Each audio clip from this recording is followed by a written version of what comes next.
Alright guys, that's Scrappy again. I hope you're doing well and enjoying your day so far. The Rostermania chaos continues. Tons of new free agents on the market over the last few hours and some big drama as well as to what some of the big name free agents might potentially get up to. JKap, of course, the world champion back in 2015 and 16 when he won it as a player, and then in 2022 when he was coaching the Thieves, gives his perspective on Cellium as a free agent on the market. Arguably the biggest name on this free agent market as it stands, but JKap says that his playstyle is simply not aligning with actual winning Call of Duty. Will that affect the decisions of other teams that might look to get Cellium, given maybe the players and coaches out there don't rate him as highly as others may suggest? Very much enjoyed your thoughts in the comments. Hit the like button if you enjoy. Subscribe if you're new as always. I greatly appreciate it. We have plenty to get into as always. I wanted to start here real quick because some of the cards that Lionman put together, I think some of the data from EWC was a bit messed up. As we know, there were some problems from top to bottom with this patch and some other things. So some of the control data wasn't fully up to date, and therefore the numbers on the OpTic cards weren't actually exactly what they should have been. But when you put it all together, these are what the cards came out as. People will always talk about the numbers and how they, where they're calculated from. I'm not going to get into that again, but basically it's all, it comes from the statistics at the end of the day. Purple means best in role in category. Mercules had the highest search KD of his role in the entire tournament. Dashy had the most hill time per 10, and that's going to be a relevant stat we will discuss. Cellium, to be fair, did get decent hill time this year. He wasn't, totally out of the picture. But there's no doubt that Dashy's turned around his style over the last few years to become a far more effective main AR player. And maybe that has not been the case for other main ARs up and down the league. Before we get into the rest of it, I just wanted to quickly say this. WMD is back in BO6, of course, not going to be played for the rest of the competitive season because there isn't any. But just really as a concept around where Treyarch are right now, because this is, if you guys don't know WMD, this is WMD from the original Black Ops 1. This was I had so much fun on this map. I love this map, honestly. And it had a great aesthetic, this snow aesthetic and all this. They brought it back, I think, a couple of times. They've remastered it before, and they've generally gone for the kind of similar snow aesthetic. But Treyarch have brought it back this time, and it looks like this. And I just think, I know the Ghost of Hope tweeted about it, kind of saying this sums up modern Treyarch. But okay, maybe you think it looks fine, and maybe it does, but I don't really know. It just feels like they're bringing back decent maps, but they kind of ruin it, and then they bring it back far too late, and Fringe was there, but it wasn't really there in time, and they could have brought back other things as well, but it never happened. So I suppose it is what it is. BO6 tournament earnings per team. This is how it looks. OpTic top in the last OpTic top in the lot, nearly $1.5 million. Then Surge, who will not be a team next year, as we will be about to see. Then Thieves, then FaZe, then Boston, Heretics, kind of rounding out the top six. Actually tied directly with Toronto. Then it's a big drop-off, right? And it goes to show that, yeah, Ravens did okay for a time, but on LAN they never delivered, and that's really what matters. And then, of course, they didn't even turn up to the World Cup. So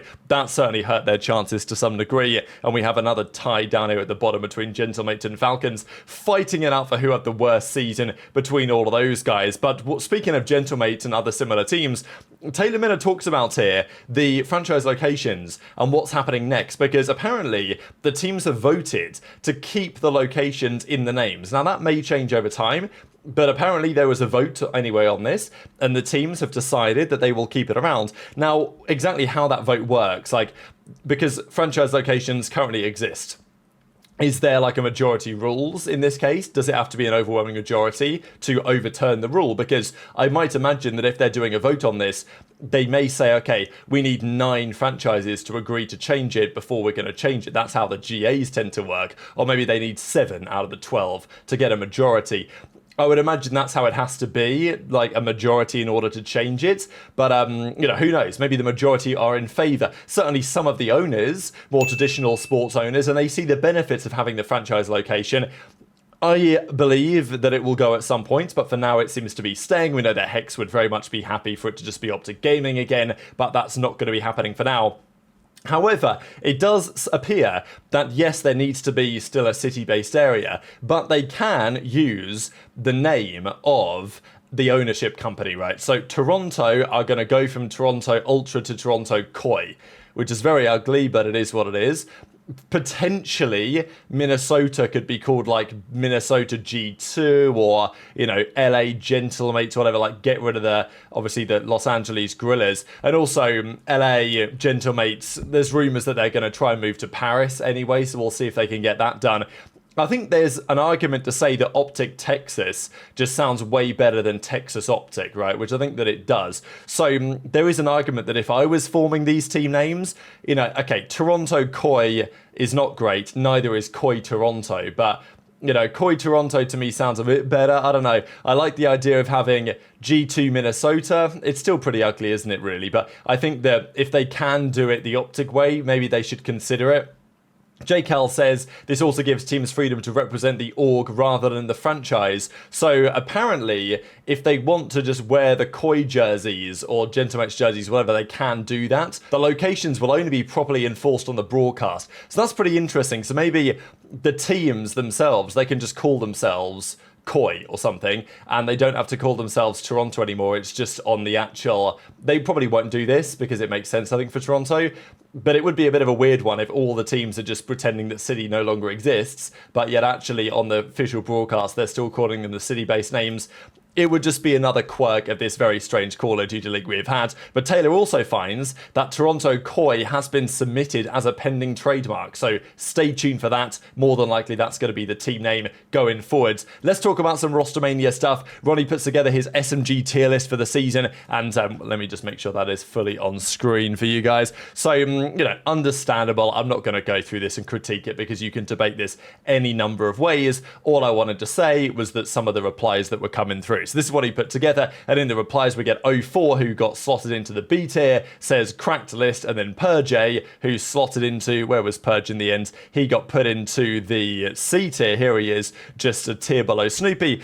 He maybe wasn't so happy about it either, but these guys maybe are available. I'm not 100% sure right now what Boston are cooking up, because they just put this out. Let me try and find it real quick. They put out a picture earlier today to say 2025 Team House, 2026 Team House coming soon. So it seems like Boston are not going anywhere. They're committing to a better, more upgraded Team House. I don't know. What they're going to do with their team, right now we're not really sure. They're probably going to try and keep hold of the SMGs. Apart from that, I guess time will tell, but that's what Boston are up to anyway. We also have some free agency announcements. So Exceed comes out and says unrestricted free agents. He also mentioned, you know, in Modern Warfare 2, like surprising that he didn't use the flex because he did it back at the Esports World Cup and it worked out pretty well for him there. As you know, he was an 88 overall rated. Skies as well. OpTic make it official that Skies is no longer with the team. Thank you and best of luck on what's next, they say. From matches to the moments in between, Skies brought the vibes every day, which isn't wrong, I'm sure. So anyway, Skies is off OpTic officially as of this announcement,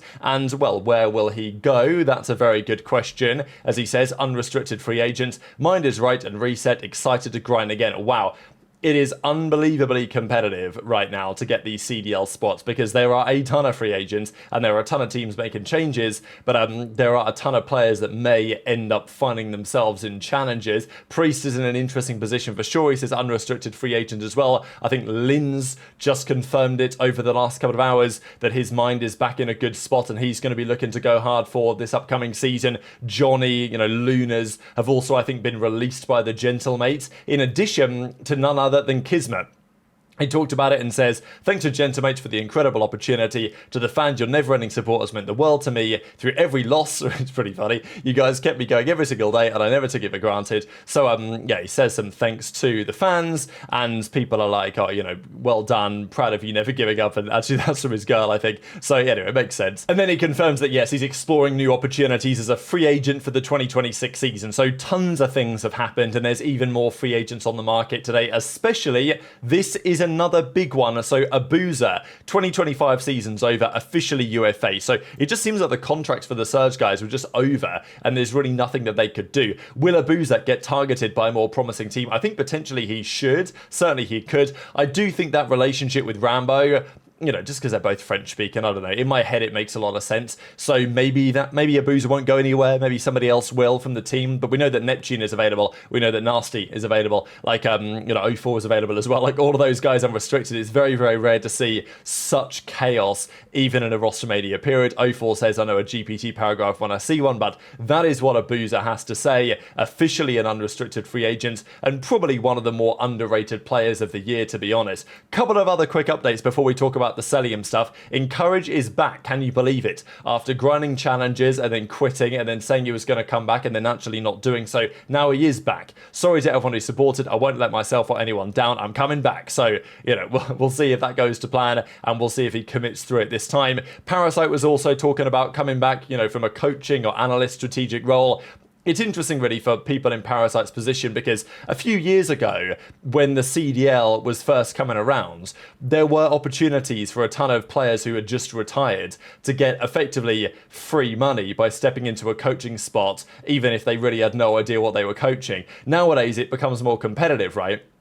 People like Parasite, yeah, he's got a lot of game knowledge and might be a very valuable coach, but he's potentially competing with other coaches who have actually been there and done it for a couple of years, have a bit of resume, have a bit of an experience behind them, and, you know, it becomes more challenging. Like, there was almost a golden era of when certain players retired where they could just, you know, they just got into a coaching spot because there were coaching spots all of a sudden magically becoming available when the CDL first came around. That's not really exactly how the state of affairs is nowadays. But I've got to share this clip for you guys, because we've talked about this type of thing before. Shotzzy even said it, that he hated teaming with Dashy back in Vanguard because he just didn't play the game the right way. He was not an efficient player. And, well, JKap, I mean, you know, let's just say he's using some pretty strong wordage here to give his perspective on Cellium as a player, making it clear that LA Thieves, yeah, they were the best team at the end of Vanguard, but in his opinion, they weren't necessarily any better than OpTic or FaZe. It's just that the ARs on OpTic and FaZe, Dashy and Cellium at the time,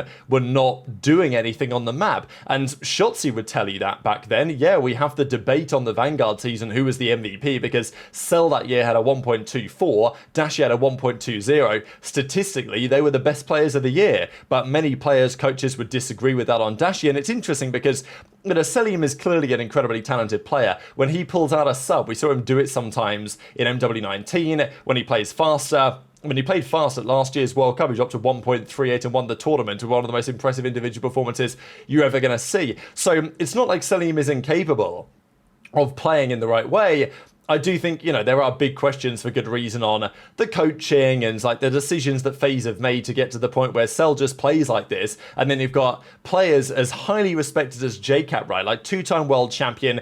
I still think JKap is easily a top 10 player of all time in the history of Call of Duty. And he's just straight up saying that Cellium's playstyle is basically allergic to actually winning on a long-term basis, and that he's not surprised at all that FaZe and Simp or whatever want to move in a substantially different direction. Like, do you agree with that? What I conceive is, listen, I'm sick of this shit. MC has a dog shit, retard ass playstyle. He fucking has been costing his team. You want me to get real with you guys? In Vanguard, the only reason we were able to beat OpTic and FaZe is because Dashy and MC had fucking dog shit retard playstyles. Dashy has improved it, hence back-to-back rings now. But at the time, they were costing their teams horribly. And when people look back at that year and be like, oh, they were 1 and 2 MVP that season, they are brain dead. Those guys were costing their teams. I mean, listen, I get where you're coming from, and I mean, you probably... So what does this mean for Cellium, if anything? We know that people have their opinions in the community, and clearly JKap very strongly on Cellium's approach. Is he incredibly talented? Yes. Could he change his style and be more effective? Yes. That's not how it has been at FaZe most of the time that he's been there, and maybe it shouldn't be a massive surprise that they've made plenty of finals but not really won all that many. And, you know, there's plenty of moments I can look at. There's one that really sticks out to me for Modern Warfare 2. I remember it was a hotel hardpoint. I don't know if you guys remember this, and it was the hill on the top of the platform on the kind of left side of the map if you're coming from the attacking spawn, if you know what I'm saying, on top of the garage thing where the van was underneath. And I don't know, FaZe were playing a hill, and like Cellium laid down and he was weak, and Slasher was behind him, I think. And instead of, like, Cell just needed to go and die and accept that he was going to die for Slasher to get the trade. But instead, Slasher runs past him on full health and he dies. And then Cell is still stuck there. And it's like, you know, that would just happen too often for my liking that season. And I know that other, you know, people do see it as well. And everyone's kind of got their own opinion on where Cellium stands, really. But I think with JKap saying that, it makes me think that, yeah, maybe